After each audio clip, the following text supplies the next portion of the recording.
I actually think the first person that introduced me to Malarnthum Malaratha was ARR sir. Ullathil Nalla Ullam, what it did for me is it became my pathway into looking at what other songs from film were deeply Carnatic driven. Malarnthum Malaratha Padi Malar Pola. So Sid, the last and final round of this interview. So this time I'd like to pick apart like we talked about Rahman, we talked about Ilayaraja. I just want to go back a generation before that and say somebody like MS Viswanathan. Have you first of all heard much of his music, and if what is it that works if you have? So I hadn't heard his music again in a kind of active way until probably more recently. I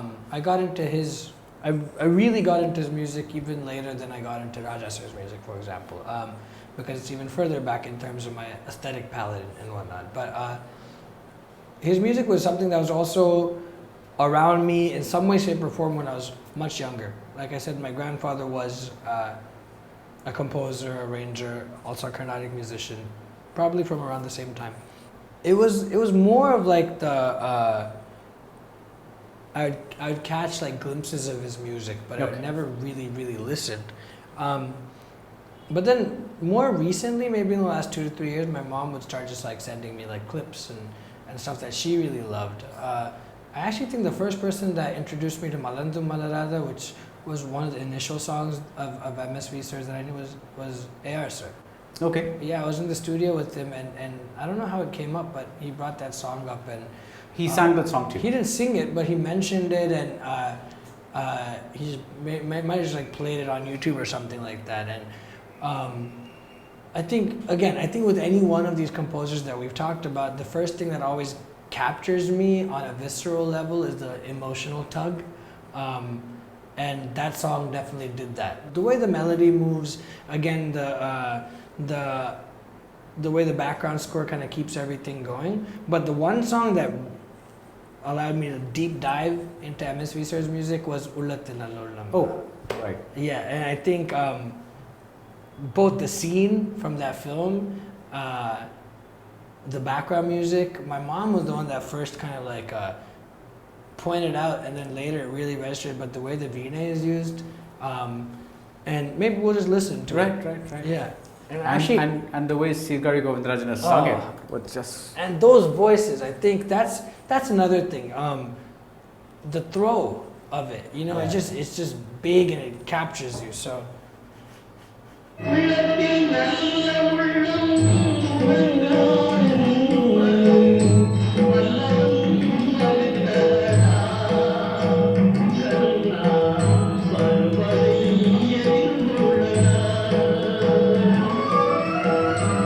How Chakraham, the ragam, is used in this is just it. I might even sing this in a concert sometime because it has like all of that. That we were talking about Carnatic music before, like the essence of it. It's just like breathed through every line of this. Specific parts of this one that I really love is how he never ends a phrase on the sa. It's how you think, but every phrase is he just ends it there, and it almost kind of like leaves you at like a point of suspense, like yearning. Yeah. And those creative decisions, again, like we were saying before, they're hard to make because it's not a normal. Most songs always give you that tonic note, so you're like, okay, now I'm comfortable. But he didn't want the listener to be comfortable, and that. Ullathil Nalla Ullam urangadin Karnan. Like those little things are just, I don't know. I think what really drew me to this piece is when I heard it, and like, so I know like a few pieces in Chakraham that I'll sing in Kacheri, and the same Sangadis that I've heard in those appear in this. It was so cool because you see that it doesn't matter what the medium is, and I guess in that time period, Carnatic music was much more present in film. But it's beautiful to hear those parallels and how they kind of reflect from one to the other. So when I say MSV to you, you think primarily in terms of Carnatic music? No, I don't think so, because then we look Malarnthum Malaratha Padi Malar Pola, which is not Carnatic. I do think, I just think the melodic kind of composition of it really stuck out. And I'll be candid. I think I want to spend more time with this music, and at this point for me, that's like the next stage, to start digging with that, because my hunch is just like, let's take these two compositions. They're very different from one another. You know what I mean? And I'm interested and excited to explore that spectrum that is music. What I think actually would be cool for this are any songs that you think I should listen to that maybe I haven't listened. I can pull those up and we can listen in real time. I don't know, but okay, you want to pull up this song from Pattikada Pattanama, which goes. I'll give you the name of the song. It is okay. Now it's like brain freeze, right? Just when you want something, it's not going to happen. It goes Kettu Kodi Urumi Melam. Great. Okay, this is exciting. So just pause that. So that Urumi Melam, you get that Urumi, right? And now this Gogo Talam, you get the Gogo bed. Yeah. But the thing is that, you know, the thing is he's from the village and she's like this London returned person and all that. Okay. So he's singing this folksy part. Yeah. But MSV plays a Western beat to it. That's crazy. And she's singing the Western kind of melodic line. Sure. And you hear the folksy beat for so that happens? That happens, yeah.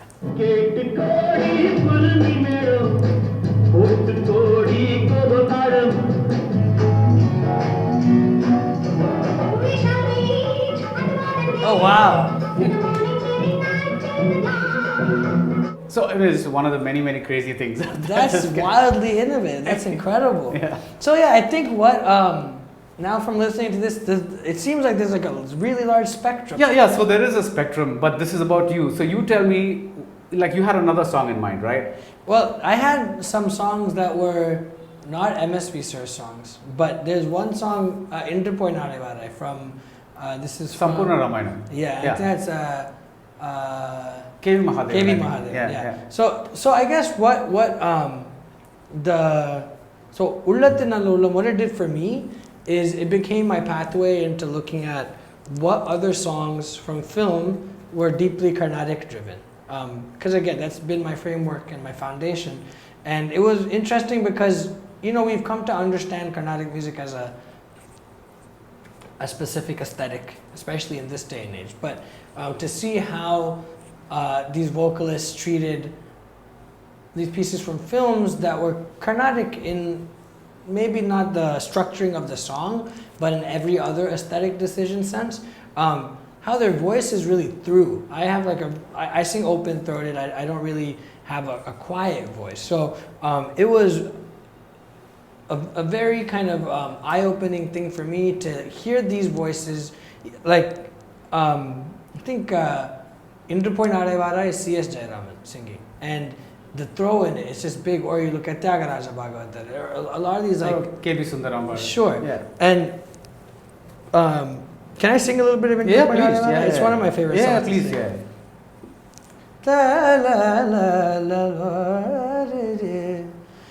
இன்று போய் நாளை வாராய் இன்று போய் நாளை வாராய்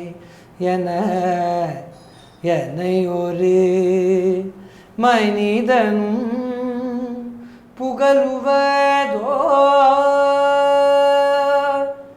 என் திசை வென்றேனே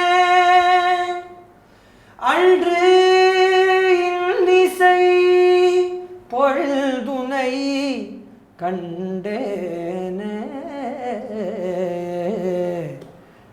மண்மகள் முகம் கண்டேன் மனம் கலங்கிடும் நிலையென்று ஏன் கொடுத்தாய் இன்று போய் நாளை வா என என்னை ஒரு மனிதனும் புகழுவதோ. Thank you. So these pieces, some of these pieces really speak to me, and I think it's beautiful to see how they can live in different contexts, and I think it's really important that they still are celebrated even today. So when you also mentioned in a non-Carnatic space, you mentioned Malarnthum Malaratha. Yeah. So what is it that draws you to that song? Are you talking about the phrasing, the music? What is it? I think it is first is just like the melodic composition of it really kind of caught me. But I can play it and I can kind of identify it. Here we go. So the BGM immediately, those like the xylophone? Yeah, xylophone. Yeah. Xylophone again.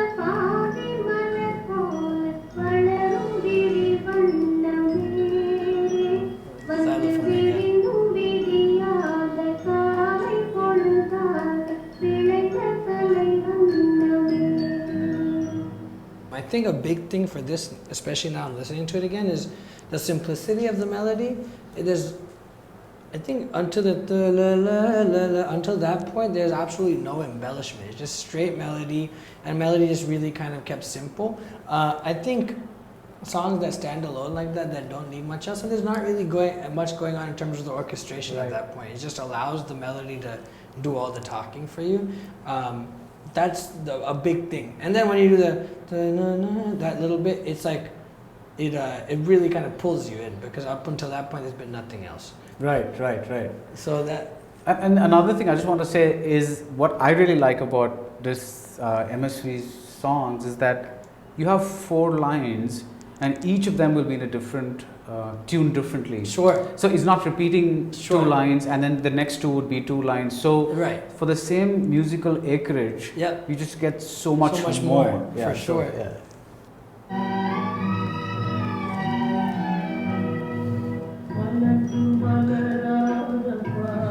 I'm gonna pause it again. So one thing I've been like over the last like 5-6 years probably just really honing my craft as a producer and programming and all that. And a lesson I've learned is one less is more, but when you bring in certain layers, it doesn't have to be like a really complicated arrangement, but when you bring in certain layers at the right time, what it does for the piece is it can kind of really change the whole texture of it and really push it. In this one, the drums coming in then up until about that point, there was nothing, and then they just drop it over here in such a perfect space. Wait. So it strings. And it just feels just.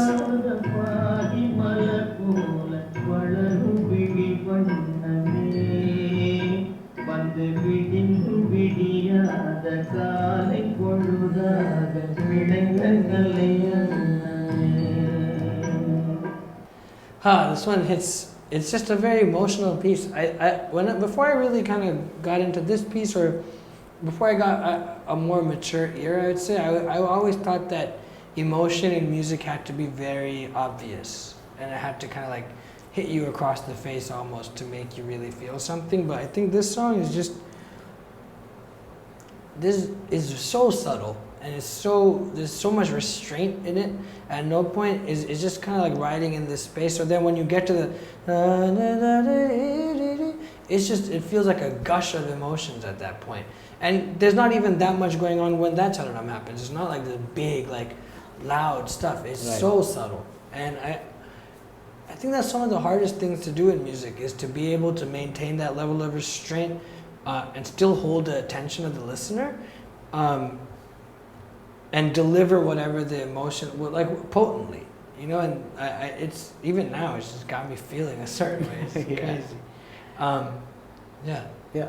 So thank you so much, Sid. I mean, it's been really interesting picking your brain about the 3 generations of Tamil film music. Of course, there's another generation after Rahman, which we kind of, which we probably will get to a future episode, if, whatever. But you know, but because these three sounds are so different and so iconic, Sure. you know, somehow in my mind, because, you know, I come from an earlier generation than you, so these are the three sounds that I differentiate. They defined their generations for sure, sonically so, and all that. So, yeah, so anyway, thank you so much. Thank you. Thanks. Have a good time.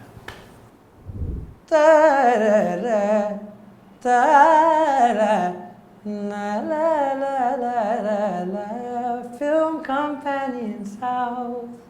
Hey everyone, this is Sid Sriram. If you enjoyed this video, please subscribe to Film Companion South.